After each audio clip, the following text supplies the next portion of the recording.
رمضان الخير لنا ما هو ومسار النفس إلى التقوى السلام عليكم ورحمة الله وبركاته. الحمد لله والصلاة والسلام على رسول الله. أما بعد, akhi ukhti rahimakallah,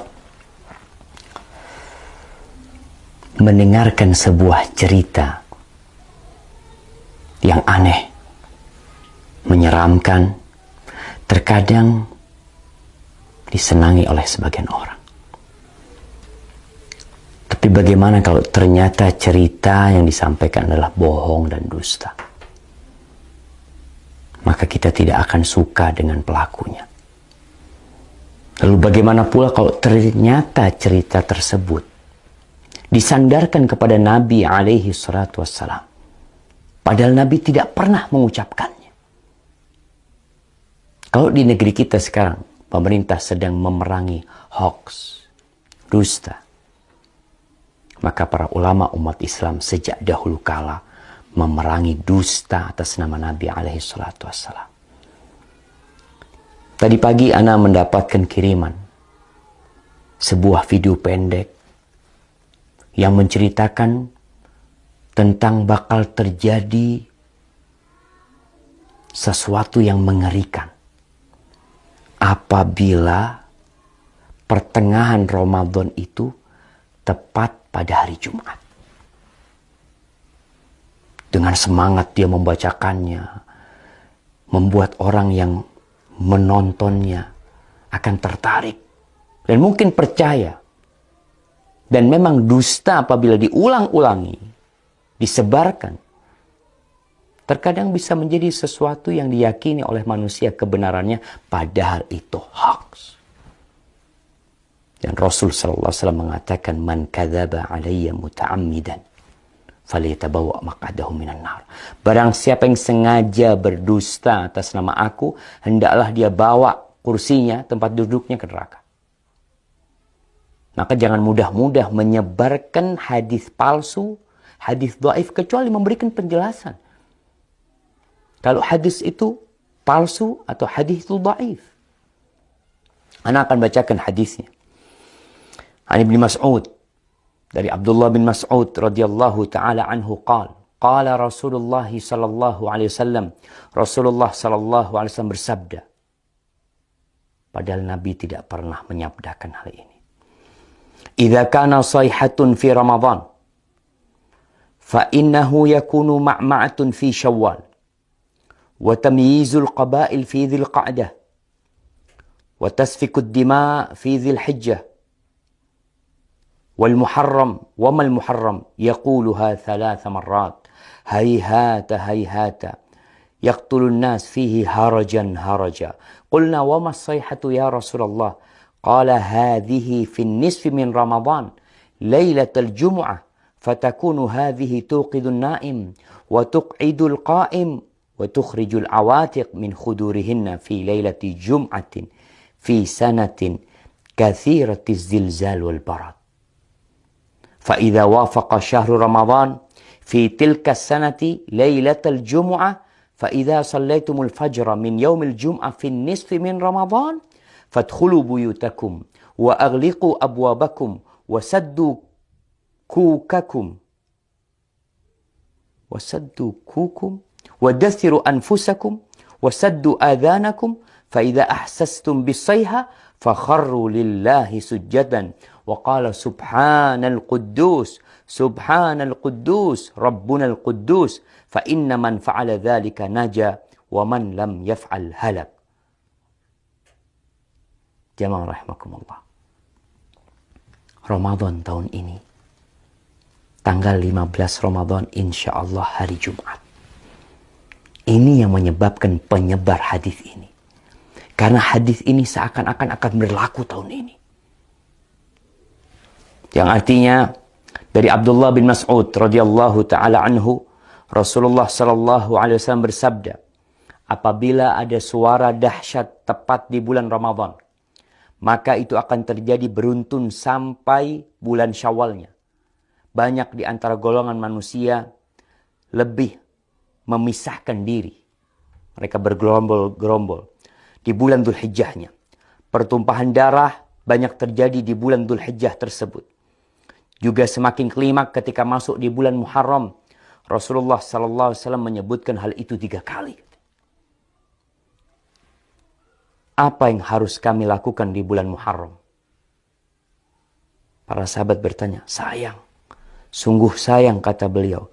Mereka tidak mengetahui dan apa yang harus dilakukan di bulan Muharram. Saat itu di antara manusia banyak yang saling membunuh. Apa suara dahsyat itu ya Rasulullah?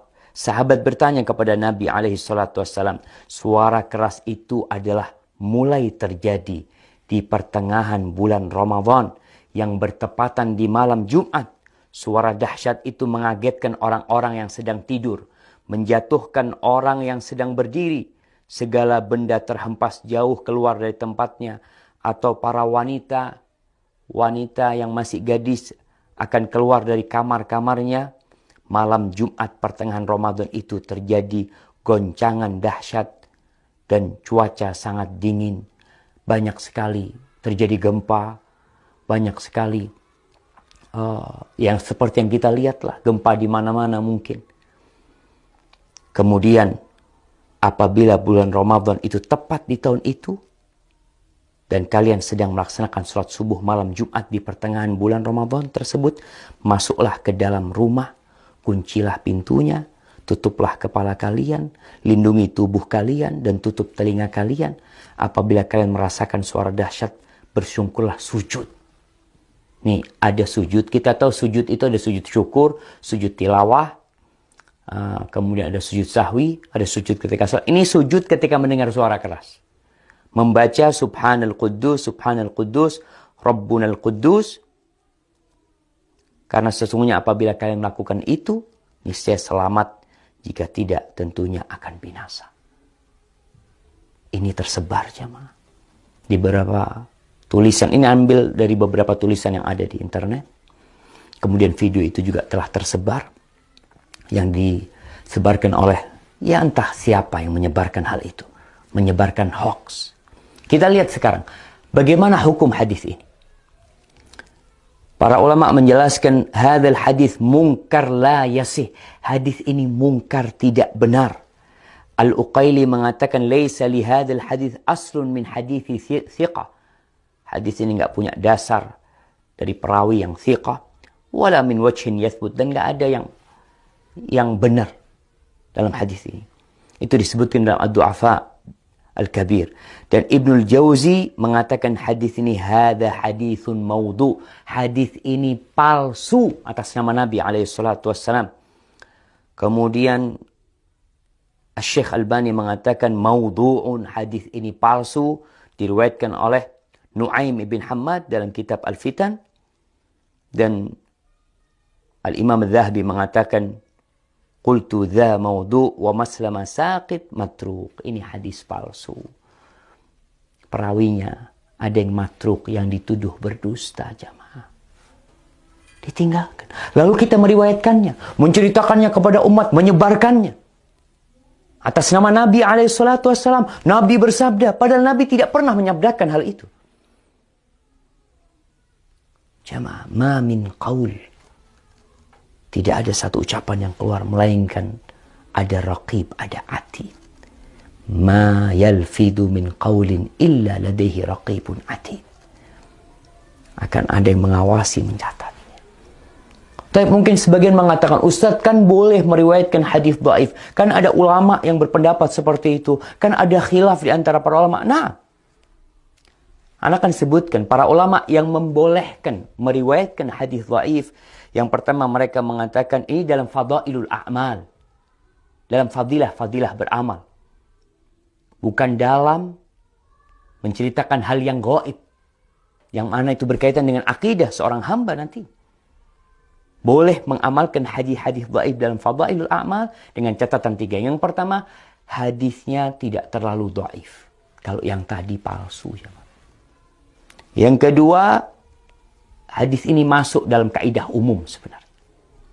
Yang ketiga, tidak boleh meyakini ketika mengamalkan bahwa itu dari Nabi SAW. Hanya orang ini hati-hati mengamalkannya. Maka hadis palsu, hadis yang dhaif sekali tidak boleh. Kalau antum mau menyampaikan sebuah hadis yang dhaif, sampaikan kalau ini dhaif, kalau ini palsu agar orang faham dan mereka tidak tertipu dengan apa yang kita sampaikan. Barakallahu fikum. تزهو الدنيا بمحياك حياك الله وبياك